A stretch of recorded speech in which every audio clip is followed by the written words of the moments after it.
Welcome back to Edgework here on the Hammer Betting Network, a daily live NHL show Monday through Friday, 10:30 a.m. Eastern Time.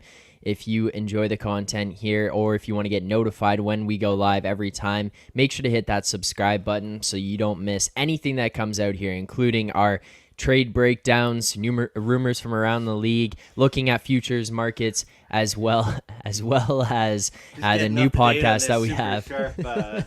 Sharp betting. You should read that. You should read that a couple times over, Andy. I did like 10 years ago. But you can also see every time that our new podcast with David Pagnotta, Dennis Bernstein, and Zach Bodenstein goes live every Wednesday. And they did talk about the possibility of Vladimir Tarasenko to the New York Rangers. So they were ahead of that here on the Edgework channel. So make sure to subscribe to the Edgework YouTube channel to get notified every time that happens so you don't miss any of the content that comes out of here. 4 games today, but most importantly, as we put out on Twitter last night, the Super Bowl coming up. Or are we allowed to say that? The big game. The big game. We have to say the big game. Big game. Yeah, the big game coming up here this weekend. So we will be doing some cross-sport props. We'll start there, I guess. Rob, when you're doing these cross-sport props, I mean, I guess kind of what is the process that goes into it as well? Because we've heard a bunch of different people. We did the Wednesday prop special for the NFL. We had a bunch of different guests come on, all give their props. And we saw Clive Bixby come on and give a cross NBA to Super Bowl prop that he did. What is it that goes into it for you when you're looking at these to determine value and kind of compare and contrast the sports? Yeah, so for me, it's like obviously with the NFL props right now, it's a pretty efficient market for the most part. Super Bowl week's a little bit different because you have a little bit more recreational money. But generally speaking, the books know where to price a football prop. Now they have to set props for games that are happening in the NHL on Sunday and the NBA on Sunday. And typically when a book posts a line, they have the benefit of people betting into that market and adjusting the line to where it should be. But they don't have the benefit of doing that in advance here for these cross-sport props. So if you like something on an NHL game, you probably should just bet it in the cross-sport prop because the likelihood that the NFL one is priced correctly is pretty good right now. So for me, it's just like I'm picking out stuff that I like in the NHL or that I think has the odds are wrong. And simply enough, you're probably going to find yourself a valuable bet there because the NFL one is priced accurately for the most part. And then what props would you be looking at this weekend that might stand out to you, You don't want to as ask something me that are what good my bets? process is? Like what goes into Well, Andy, do you have a different Super process? Bowl Are you going to read football? us from the book or what? Yeah. Just a couple chapters. No, yeah, so I ask Rob what he thinks of the football game, and then then I go and do the rest. Okay, fair enough. He's not lying either. He's being very real with the audience. I got a message of like, what do you think's how many points are the Chiefs going to score this weekend? What's your median projection? Well, I can look at the line, but I get a few opinions as well. And I mean, I'm not going to do my own football research. Like that seems silly, right? Like, Yep. So, I mean, why would I waste any time on that half of the prop? If I see something that kind of stands out, like, that doesn't seem right. I'm gonna investigate a little bit and then do the hockey side of things. Fair enough. That makes sense. I mean, there's no point in killing yourself over doing that research ahead of time when you can lean on some resources that you have it would be here. garbage. Like, what do I know about football, right? Like, I mean, I'd be starting from scratch. I haven't watched since week 2, and I mean, I know absolutely nothing about the NFL. All right, fair enough. Well, let's get into these props here. So, Rob, we'll start with you. Cross-sport props that you'd be looking for this weekend as we get into the big game. So one that I like on DraftKings right now, and you have to look under the cross-sport specials section, but I like the total goals in Anaheim and Vegas at plus 145 against the total punts in the Super Bowl. The Super Bowl probably going to see something around an average of 6.5 punts. That's what these teams average over the course of the season, 3.3, 3.2. The market number is just a little bit slightly lower than that. We have a total that's in the 50s. You're expecting a high-scoring game for the Super Bowl. for the most part. But anytime Anaheim is involved in a game, the likelihood or the chances that we could see like the top end of the distribution in terms of goals in the game, whether it's a 9 or a 10, it goes up because the Anaheim Ducks are the worst defensive team we've seen in the history of the NHL. Like, quite literally, since we've been tracking expected goals metrics, they give up the most expected goals per game at even strength and at all strengths. They give up the most goals per game as well, going back to 2007. So you're giving me plus 145 as the price there. I can't not take a shot on that. I mean, I just think that that's a really good bargain. I'd price that closer to plus 120, honestly, just based off of my numbers right now. So whenever you get plus 145, something you price plus 120, you take a shot on it. So that's the one that stands out to me. I've gone through a number of these, but this one to me is the one that stands out as being the most off of market.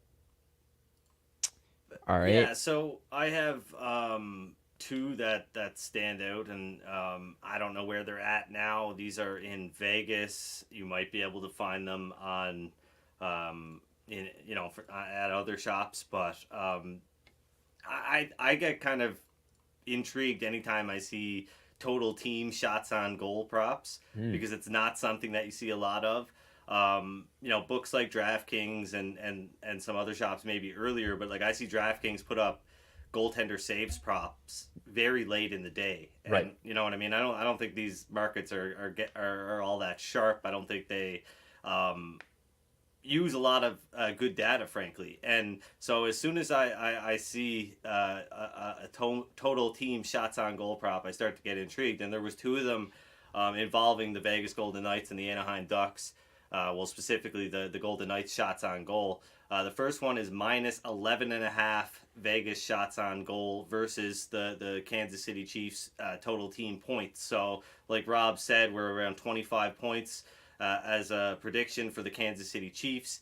We're talking about the Anaheim Ducks here, though, like Rob said. Like Vegas, they're not the hockey power that they once were.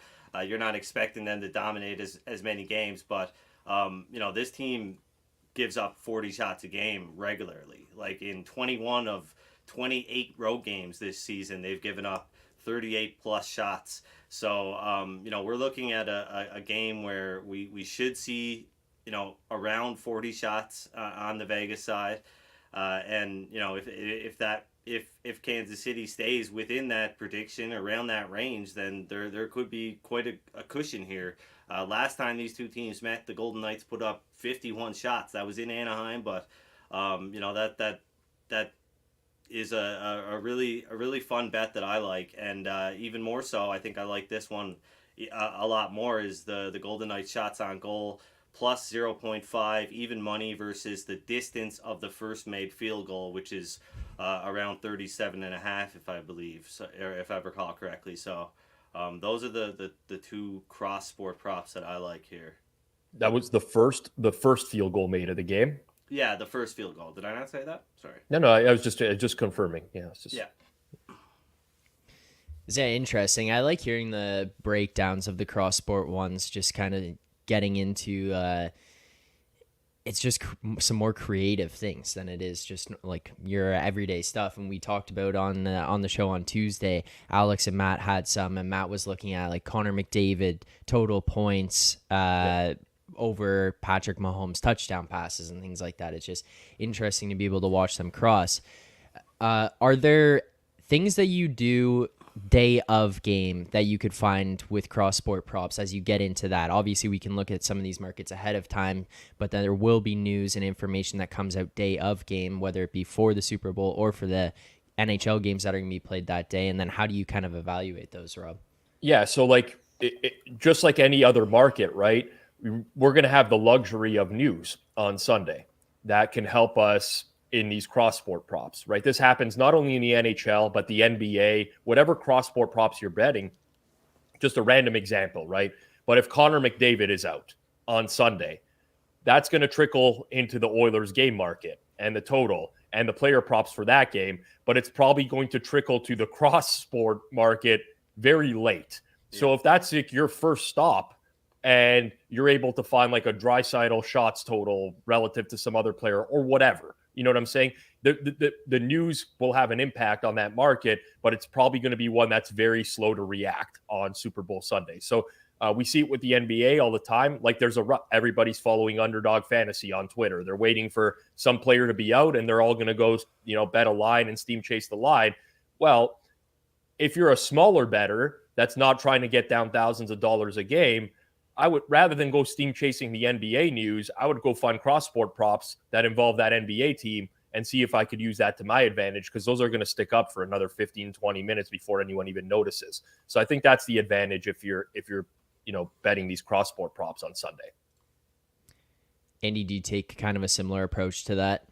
Yeah, I mean, that's really, that's probably one of the best edges you could ask for if you do have a situation like that where you got a big swing in one of the games in terms of the total or something like that, and you could bet these cross sports props at obviously low limits, but that doesn't matter to most people, and that's where you should focus your attention if that's what happens. So definitely keep that in mind. What time does the Super Bowl start? 6:30 Eastern. Okay, so I mean, that there's plenty of time to make some things happen throughout the day. So definitely monitor the NHL news. All right, I just see one brought up in the chat here. Eric bringing up DraftKings has Will Borgen in brackets says who total points versus Mahomes TDs. Mahomes price plus 100. I just pulled this up here to get a look at this, but here you go. There are just, I guess, opportunities like this. This is available. Will Borgen is a defenseman for the Seattle Kraken, 13 points in 51 games. So, I mean, keep your eye out for things like that. Will Borgen, who? There. So I mean, he gets like 15 minutes a game on the back end. Yeah. I didn't really spend much time.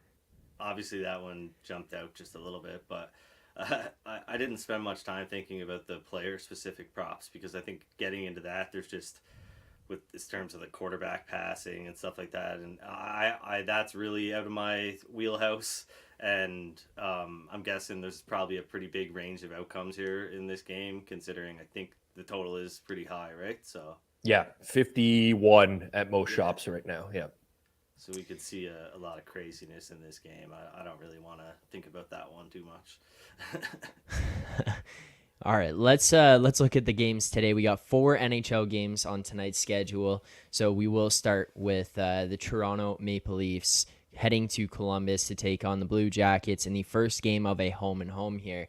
I was going to put out a tweet yesterday asking what hat Rob would be representing today, but I would have definitely mispriced the Leafs. I had you with like minus 500 wearing a Leafs hat. That would have been off. I knew that one was coming here today. This Leafs team, second in the Atlantic right now. They've got Tampa Bay kind of creeping up behind them. They're 2 points up on Tampa, but they have played one more game than the Lightning, so the Lightning have the advantage with the game in hand there. The Leafs are 5-4-1 in their last 10. They had lost to the Bruins 5-2 before the break. We're seeing Matt Murray is placed on the IR at this point, so it will be SamSONOV being ridden for the next little while. This Leafs team 11-8-4 on the road this season, going up against a Columbus team who is last in the NHL, 3-5-2 in their last 10, currently on a 3-game losing streak, and they are 11-15-2 at home. Rob, what would you be looking at in this Leafs Blue Jackets game tonight? So you mentioned it's a home and home. They play again in Toronto tomorrow night, which means that Joseph Woll will get one of the starts in all likelihood for the Leafs, who they just recalled from the AHL. He's had a pretty good year with the Marlies, 14 starts, .930 save percentage, 2.33 goals against. But I wouldn't want to lay a price like this, or even like a -1.5 where I'm laying juice, if I'm getting the AHL netminder in the game. I would expect Woll will start at home tomorrow, but we don't know that for sure yet. We just got Korpisalo confirmation for the Columbus Blue Jackets, so that kind of leads me off of the entire game total. But I'm going back to the well. I lost this play last time. I made it, but I'm riding it hard for the next little bit. With Austin Matthews still out, John Tavares, anytime goal scorer. plus 140. The Leafs have played 11 games in the past 30 days. In that span, John Tavares has 6.9 individual expected goals. He has 2 actual goals. He is shooting 4.2% in the last 30 days. He's an 11.3% shooter this season. He's a 13% shooter in his career. He hasn't had a season where he shot under 11% in his entire career. He's shooting just over 4% over the past 30 days. Water eventually finds its level. I think you're getting a very good price here against a Blue Jackets team that, frankly, is horrible defensively. Gives up a ton of goals. We talk about the Anaheim Ducks all the time. If the Anaheim Ducks weren't the topic of conversation of being like the historically worst defense ever, you could put Columbus and Vancouver in that conversation as well, because they can't defend anything. So I'm rocking a player prop here. Johnny T, my boy, plus 140, anytime goal scorer. So we will track that on the Edgework Bet Stamp account in the Find Better section as Edgework HQ. If you want to see all the picks and plays from this season, make sure to head over there. You will see right now we are up, I think it's 43.5 units after a tough day yesterday, but we will bounce back here tonight. Yeah.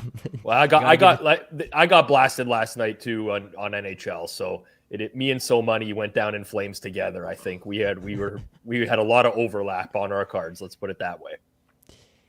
Yeah, it is what it is. Those days happen, but that's why you build up that buffer and get up 49 units so that you can have a day like yesterday and go down to 43.5 and still feel pretty good on the season so far.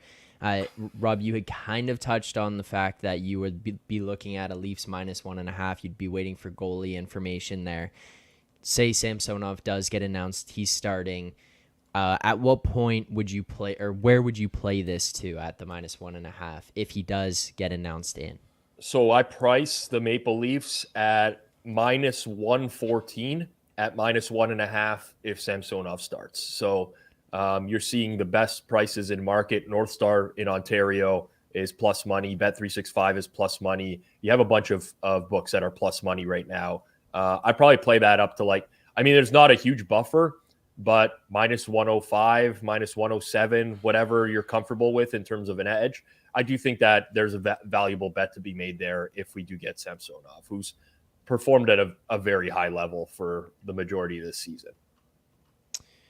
Okay, so keep an eye out for that. Keep an eye out for some goalie news. See who gets the start tonight. I would imagine it would be SamSONOV as well, and Wall goes tomorrow, but never know at this point. Next game of the night here, Seattle Kraken heading to New York to take on the Rangers and their new acquisitions in Nico Mikkola and Vladimir Tarasenko. Seattle right now, second in the Pacific, and that Pacific division is wild to take a look at every single day to see how things are shaping out. They're 1 point back of Vegas. They had a game in hand on Vegas. They same points as Edmonton, a game in hand on Edmonton, same points as the Kings, 2 games in hand on the Kings there. Like, everyone is within a stone's throw of each other, and anything at any moment, a win or a loss for certain people could significantly swing the standings and the matchups for the playoffs as we approach those. Right now, Seattle 4-5-1 in their last 10. They are off a 2-game losing streak, having gotten blown out by the Islanders 4-0, losing to the Devils 3-1, finishing out their New York road trip here, 16-7-2 on the road on the season. And now this Rangers team, you add in Tarasenko, you add in Mikkola. It's going to be a little bit of a new feel, a new vibe for that team tonight. Andy, where do you kind of stand on this game, and how do you see this one playing out? Well, first of all, like in regards to the trade, I love it for the Rangers. I mean, it's long term, who knows? But he's 31 years old, but so is Panarin, right? Like, I mean, it's a different, as much as it's as much as the peak age is younger. I think there are some of these star players that can play well into their 30s and be somewhat effective. So, there's a player here for at least the next few years, I think, with Tarasenko. Who knows where this goes long term, like I said. But this guy was like the 3rd best goal scorer, or one of the best goal scorers in hockey for like a 5-year stretch up until that injury in 2019-20.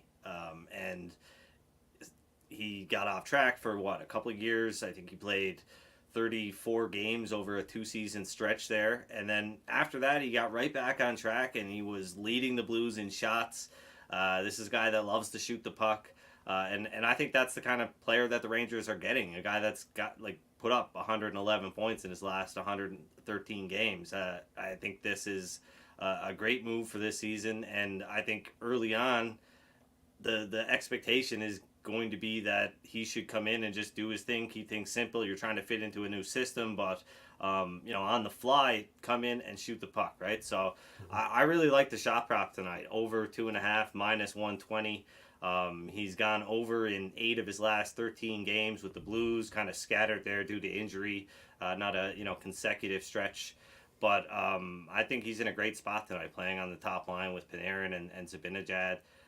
Not on the top power play, unfortunately, but he is on the second unit with Filipino. So a lot of potential here for Tarasenko tonight. I think he's in a great spot.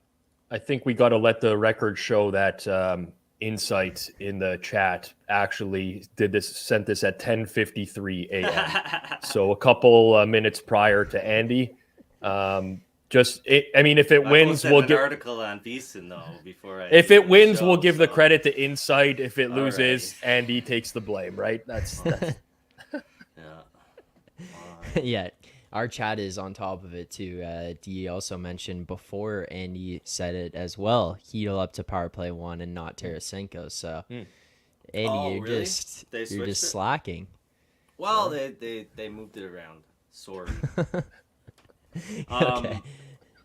I do think you look at the shot production of all these guys. Tarasenko would be arguably the top shot generator.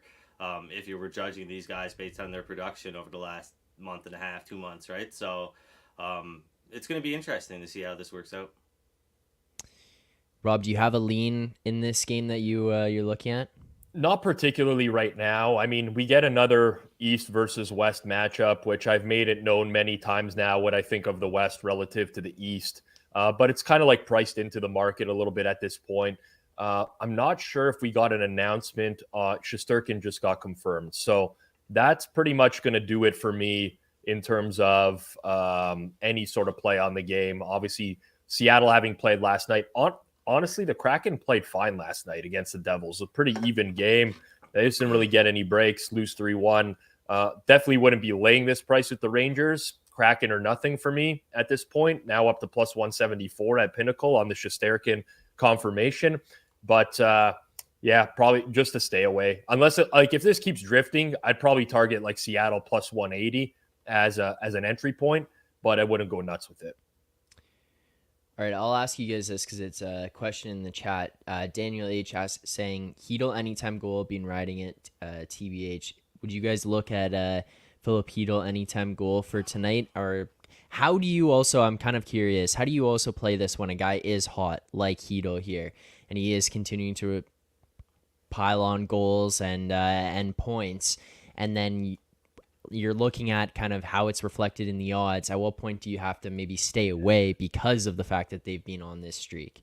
Yeah, it depends on whether or not it's getting reflected in the odds, right? Because lots of times in these prop markets, we'll see a player get hot, but the market doesn't move a whole lot.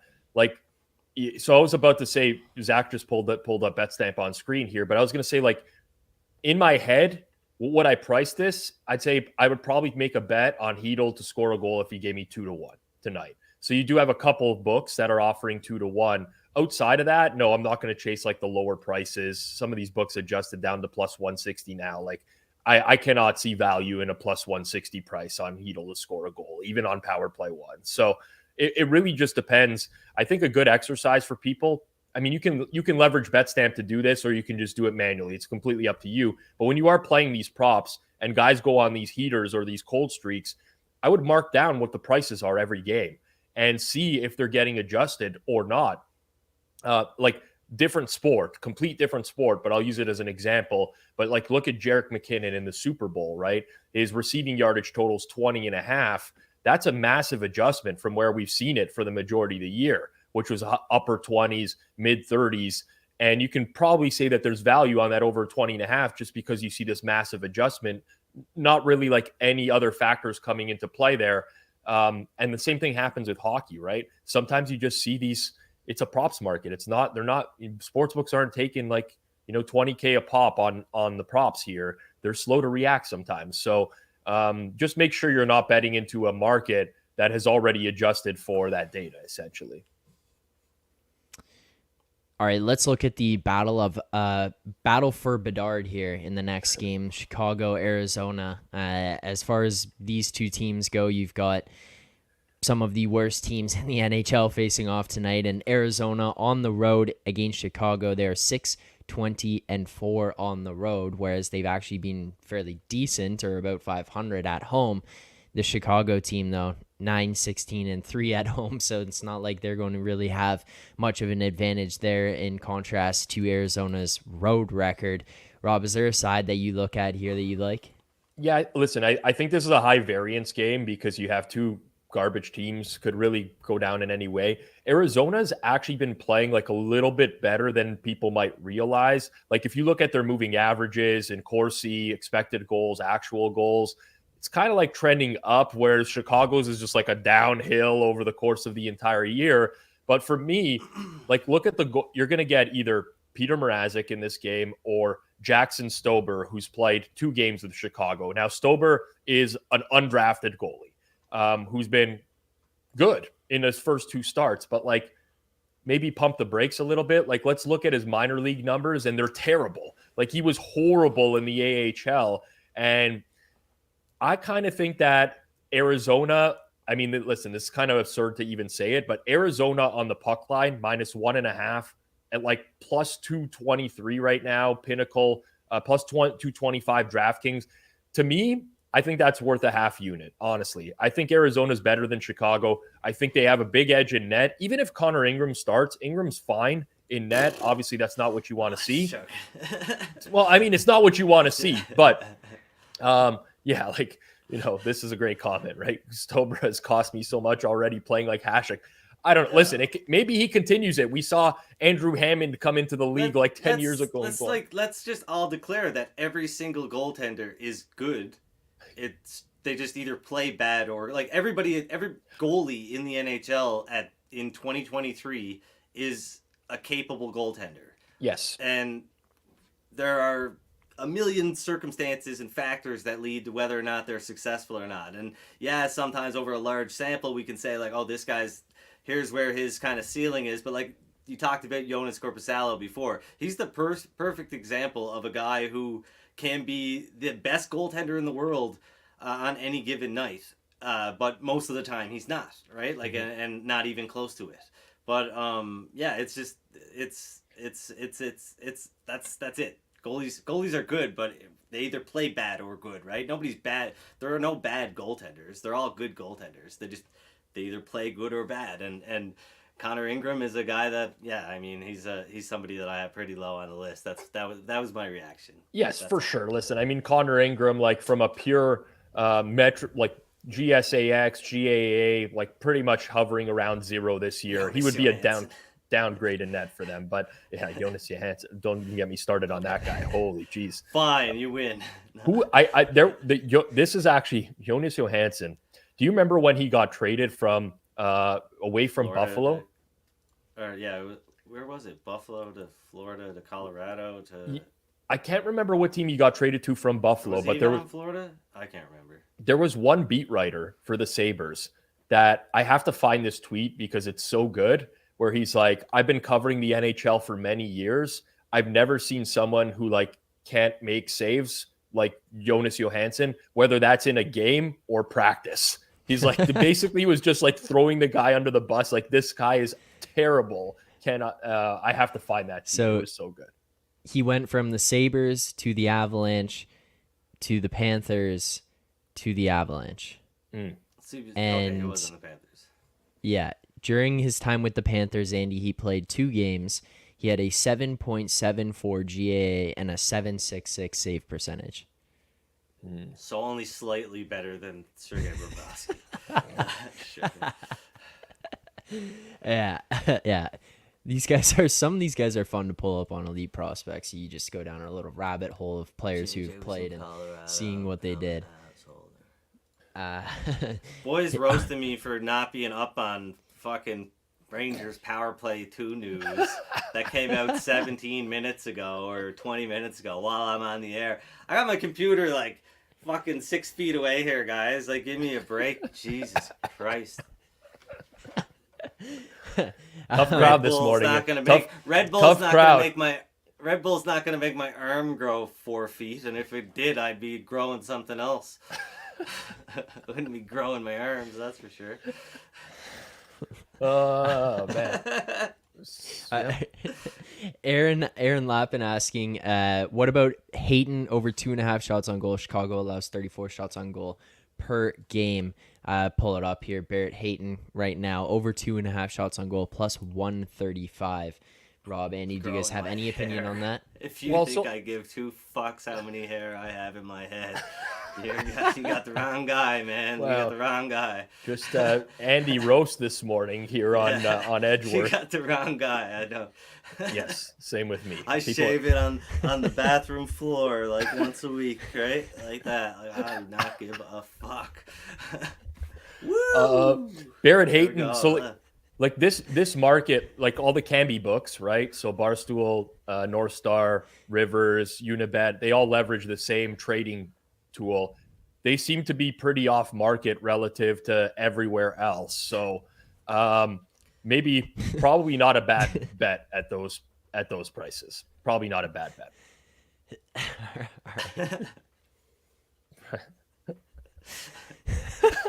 Ryan Getzlaf, is that you? No, actually that was was bald. Getzlaf actually has more hair than you do. Like, no, Getzlaf was like absolutely torched at like 25 though. Like I wasn't there at 25. I'm 35 years old, you motherfuckers. I'm almost like half dead. Like this is what you're like I got half of my life to go. Like it's yeah. Andy, at what point did you decide to go scorched earth? Scorched earth? What yeah. Shave it right down, man. Yeah, like I was doing it off and on, but just in the last, I don't know. Okay. I just didn't know if this was like a life decision. At some point you looked in the mirror and said, all right, that's it for me. Getting haircuts seem kind of silly, like honestly, like going and spending like $40 on it, like $30 plus a tip on a haircut. Like it's like, no, like, it's that seems crazy. And I just started shaving it off. I don't know. Like, there were some days, like back in the day, Andy would wake up in the morning, get out of bed, he'd look in the mirror, he'd see Patrick Sharp when he would look in the mirror. Like he had the flow and, back in high school, all the girls are like, Andrew, let us cut your hair. It's so long and luscious. I was like, no. I need this because I know it's not going to last forever. Everybody in my family looks like this, so I've came to terms with this shit long ago, right? Like I knew. It's all right, Andy. At least Jeremy in the chat is Team Andy. Doesn't care how many mistakes you make or how many insights you steal from the chat. So you got some supporters today. you got Jeremy Kahn. I looked him up on Facebook. He's actually Andy's brother-in-law. Andy's just not. Oh, if my brother-in-law was here, the chat would be fucked up right now. I can tell you that. He would be the biggest roaster here of me. Yeah. Well, now I've really gone deep into Andy's life, so we can pivot. Don't want him to say stuff that he's gonna regret. Yeah. Okay. Last game of the night. Fuck you, Jeff, if you're watching, asshole. Last game of the night. The Penguins going to Anaheim to take on the Ducks. Pittsburgh right now holding on to the second last wild card spot in the East. They are 1 point back of the Washington Capitals. They have 3 games in hand on the Capitals. And if you're looking ahead to teams that are sitting above them they're 7 points back of the Rangers. They do have 1 game in hand on the Rangers at this point. They did just beat the Avalanche 2-1 the other day in what was a little bit of a devastating game for those holding on to Avalanche moneyline tickets like we were here on the Edgework show. But Pittsburgh does manage to pull that one out. They are 10-5 on the road this year going up against an Anaheim team who's 5-3-2 in their last 10. They did just beat the Blackhawks 3-2. and they're 9-13-1 at home. Rob, any leans in this one? Yep. For the people who have been following me now for a while, when I see those that plus money on the Anaheim overs at 6.5, you better believe that I'm firing. So pretty much across market, you can get that plus 100. This is not like some sort of off market price or anything like that. But the Ducks are just so bad defensively. In terms of like both of these teams, you probably get a DeSmith and Gibson matchup, which is fine. Not going to rag on either, but none of these guys are world beaters right now. Capable of having good games. DeSmith was sure a world beater against the Avs the other night. What are you talking about? That was one of the most depressing games for me of like many seasons. But listen, in terms of like expectation on a nightly basis, just like Andy said, of course, any of these guys can turn into like the best goalie in the world on any given night. Is it going to be repeatable? Probably not. So I like the plus money over 6.5 here. I also like a player prop here, and the secret's out for how I look at this, people, but it's just like somebody performing at like a level that is way off of what we expect for them and getting unlucky. Let's take them to score a goal. And that guy is Jake Gensel. Jake Gensel in the new year, 8.1% shooting percentage. The entire season, 14.4. Career, 15.7. Guys playing with Crosby and Rickard Rakell, first power play unit against a team that gives up the most goals per 60 in the NHL. Fire on the plus 120s on Jake Gensel to score a goal. I mean, this is a great matchup for him to get back on track.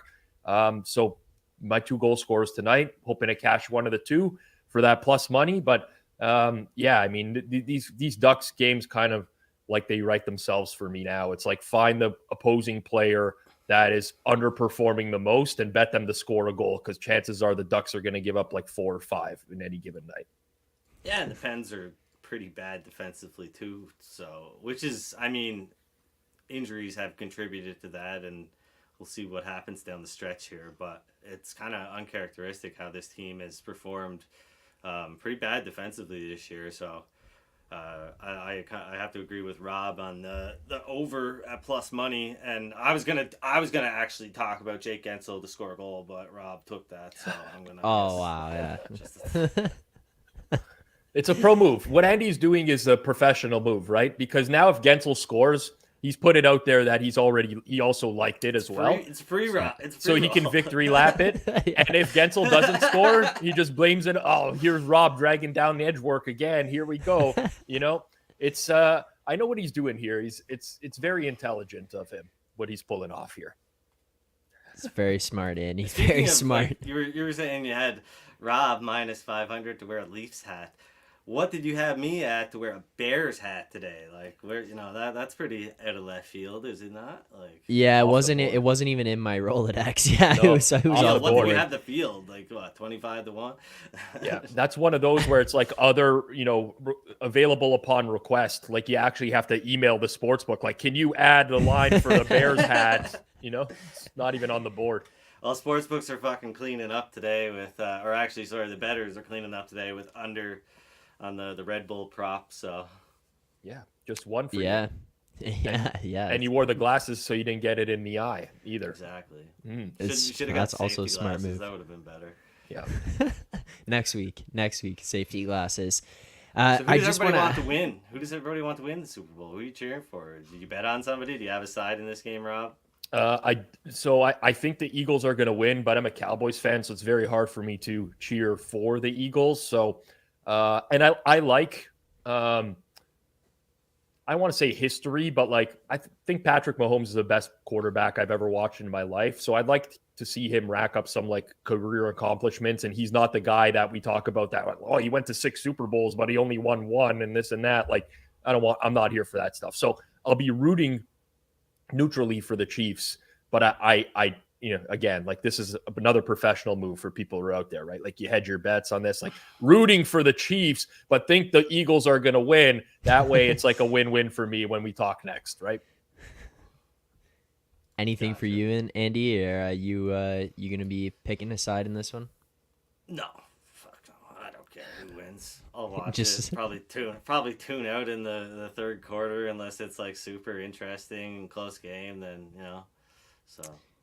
Do you bet any props Just on being it? Obviously, we honest. talked about the fair enough. You talked about the what? cross sport props, but do you bet anything else on the NFL? I know NFL is not your sport, but like Super Bowl comes around, is this something you'll dip your toes into? Yeah, a little bit. I mean, I don't bet NFL throughout the season though. I mean, I don't even pay attention. Like I didn't know who was the Eagles starting quarterback until a week ago and things like that. So I really don't pay attention to, I don't pay attention to any sports really. I mean, in the summertime, I used to be a sports junkie all the time, but after kind of like it's thanks to gambling, and it's kind of like weird how it happened, but spending so much time being invested in hockey from September until June just makes me not really want to invest any other time into other sports, and I don't. So that's just where I'm at. Yeah. All right. Last thing I want to ask you guys before we leave here. We've seen now two big name players off the trade board go. Bo Horvat, obviously, to the Islanders. Tarasenko now to the Rangers. The market seems to, on both, have gone back kind of a little less than maybe people were expecting. I think yesterday with St. Louis retaining half of Tarasenko's salary was kind of an interesting thing that was thrown into that whole deal that went down. Where do you guys kind of see this market going as we move forward? Are we leaning towards more of a buyer's market, more of a seller's market? Are those two trades that have happened so far underwhelming in terms of the returns that we got back? Do you think it could ramp up? Just kind of curious your overall thoughts now that we've seen two trades go down and not just having the Bo Horvat one to look at. I mean, I can start here, but I think that FOMO is a real thing in just like in life in general, fear of missing out for people who don't know the acronym. And I'll be surprised if we don't get like some, especially with the way that these conferences are shaping out right now, which is like, honestly, either conference is anyone's game. Really, like every single team that makes the playoffs is going to believe that they can go to the cup. I think that there will be a lot of buying that happens. And if you're a team that has an asset that's just going to leave via free agency or whatever, I think GMs will just get what they can for that asset nowadays, rather than like, oh, we're not getting fair value. Screw you. We're not trading him. It's like, no, like, why would I let's just get something for him. So I think we're going to see a lot of trades. I don't know that we'll see anything that's like super meaningful or shifts things a whole lot. Unless one team is able to really, really, finagle the cap and make like a big splash on a couple impact players. But I think this is, maybe I'm out to lunch here because we've seen so many trade deadlines in the NHL that are just like complete duds year after year. I think this one is going to be a little bit more hectic than we've seen previously. The Bedard aspect kind of changes things a little bit, probably. Yep. I don't think you can use the Tarasenko trade as a barometer for anything or a measuring stick for anything, because like we're talking about a guy who had his stock has taken a big hit regardless of his big kind of comeback season last year. He's been plagued with injuries over the last 3 seasons, and he's 31 years old, and he also is a longtime player for the Blues that was publicized to want out of there. So I think there was definitely some strings pulled, and things were kind of made to work more for the player probably than they would under normal circumstances. So I don't really know that we can use the Tarasenko trade as like a measuring stick for returns and whatnot. But yeah, I think I kind of agree with Rob. Like I do expect a more hectic deadline this year, but I'm still like expecting to be left disappointed when Timo Meier isn't traded or something like that. Like it's right. I don't know. It's just that's I guess what I'm conditioned to do after so many years of letdowns and watching James Duffy on TV for like 7 hours and literally nothing to report. Yep. Yeah, that's going to be us this year when we do our live watch along of the trade deadline. Andy, you ready for the 6-hour shift we're putting in? Are you doing a live watch? Oh man, we did an NBA trade deadline yesterday on the Hammer HQ. Oh god, it's we will be. Listen, we're not. NBA is wicked though. NBA's wicked. I can tell you this. We are not doing a live watch along for like 8 hours, like from 9 a.m. till 5. Like that ain't happening, but we'll do something for a few hours. Yeah. Yeah. So make sure to subscribe to the Edgework YouTube channel if you want to see that coming up. If you want to see more videos breaking down the trades that happen, how they affect the futures markets, and finding some value like the video Andy and myself did the other day, talking about where we could potentially see some value on some of these division or player futures coming up before we as we approach the end of the season here. So make sure to subscribe to the Edgework YouTube channel to see all of that, as well as our new podcast with David Pagnotta, Dennis Bernstein, and Zach Bodenstein. All right, last thing before we go. Rob, heads or tails? DraftKings is offering plus 100 both sides. You can make, I'm not saying go bet into like BetMGM minus 115 on both sides, but if you're gonna have some fun with the Super Bowl, I'm gonna ride. I mean, I did a Super Bowl props extravaganza on the Forward Progress YouTube channel this week. Spanky gave out heads at plus 100.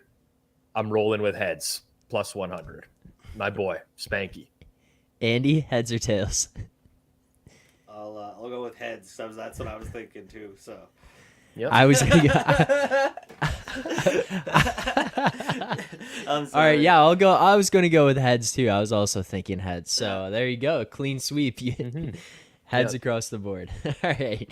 Well, everyone enjoy the games tonight. Enjoy the Super Bowl this weekend, or the big game, if we're not allowed to say the other one. But I think we're pretty we're beyond that. Deep into it. Yeah. Come on now. And here you go. Square bet. Everyone knows tails never fails. Only 50. It only fails 50% of the time. Historically, though, has it failed? I need to see this coin that they're flipping this year, and how heavy the head side is, how heavy the tail. It's too much handicapping that needs to go into this. They should do a live. That would be interesting. They should do like a live weighting of the coin that they use for the Super Bowl. For all the to appease all the gamblers, to show that it's evenly distributed. Yeah, I'm sure that's not going to appease anybody. You're still going to get the conspiracy theorists no matter what, right? Like they try to do this stuff, that televised stuff, to make it seem like it's all fair, and that just only fuels the fire even more. People, this and that. Did you notice that one of those balls was cold? Like, you remember when the Crosby draft, when they were pulling the balls out? Oh my God! Yeah. There was like the one of them was cold. The envelope. Yeah. Oh God, it's great. Yeah. All right. That was thanks rigged, everyone. Though, but obviously. Yeah, this year's will be too. So no matter where he goes, it's rigged in one way or another. Connor Bedard to whoever, it's rigged. Thank you to everyone who tuned in here today. Greatly appreciate it. Good luck on your bets tonight, Rob, Andy. Good luck on your bets tonight. Good luck on the Super Bowl this weekend. Hopefully everyone enjoys it. Have a safe weekend. We'll see everyone back here on Monday for another live show of Edgework at 10:30 a.m. Eastern Time. We'll see you guys then.